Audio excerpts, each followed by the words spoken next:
আসসালামু আলাইকুম এভরিওয়ান। নতুন বছরে সকালটা শুরু হলো এক কাপ চা আর সাথে গরম গরম রুটি আর কেক।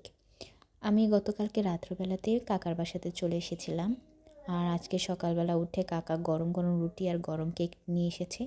এখানকার একটা সামনে বেকারি আছে, এখান থেকে নিয়ে এসেছে। তো সকালবেলা উঠলাম, আজকে অনেকটা ঠান্ডা পড়েছে, আজকে 1 জানুয়ারি।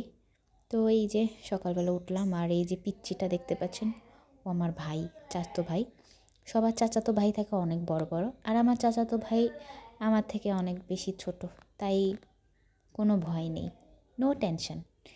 তারপর ওকে আদর করার পর সামনে গেলাম। আমার কাকা অনেকগুলো গাছ লাগিয়েছে, শীতের সবজি টবজি লাগিয়েছে যাকে বলে। আর এই যে দেখছেন বোম্বাই মরিচ, এত ঝাল। আর এইখানে মুরগি খোপ টোপ সব কিছু আছে। তো এত সকাল ছিল যে ঠান্ডা ছিল, তাই খোপ খোলা হয়নি। তো কিন্তু এই পিচ্চি, হায় হায়, যেখানে যাই এই পিচ্চি পিচ্চি জ্বালায় তো শেষ। তারপরে এই পিচ্চি সাথে আমার এই আর একটা ভাই, এরা মানে দুষ্টুমি করতে একদম হাফেজ। তারপরে কাকাই পালং শাকগুলো তুলে দিয়েছে, আজকে এটা রান্না হবে। তো সবাই মিলে কোটাকাটি শুরু করলাম, আমার কাকি অলরেডি কোটা শুরু করে দিয়েছে। আর বালি ছিল অনেক বেশি, তো সেক্ষেত্রে একটু ভালো করে ধুয়ে নিতে হবে কয়েকবার। এরপর এখন বাজে বেলা 11টা প্রায়। সো এখন একটু রোদ উঠেছে, তার জন্য আর কি মুরগিগুলোকে ছেড়ে দেওয়া হয়েছে। তো মুরগিগুলোতে খেতে দেওয়া হচ্ছে। আমার চাচি তো একদম অলরাউন্ডার, সে সব ধরনের কাজগুলোই করে থাকে।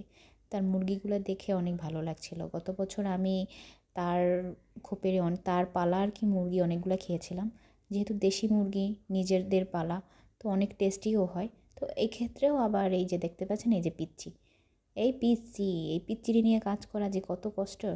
সরি টু সে, আমার হাতটা চলে এসেছিলো। বাই দ্য ওয়ে, আজকে পিকনিক হবে। তো সবাই আর কি সবার ঘর থেকে চাল ডাল আলু এগুলা কালেক্ট করা হচ্ছে, জাস্ট একটা ফান, আর কিছুই না।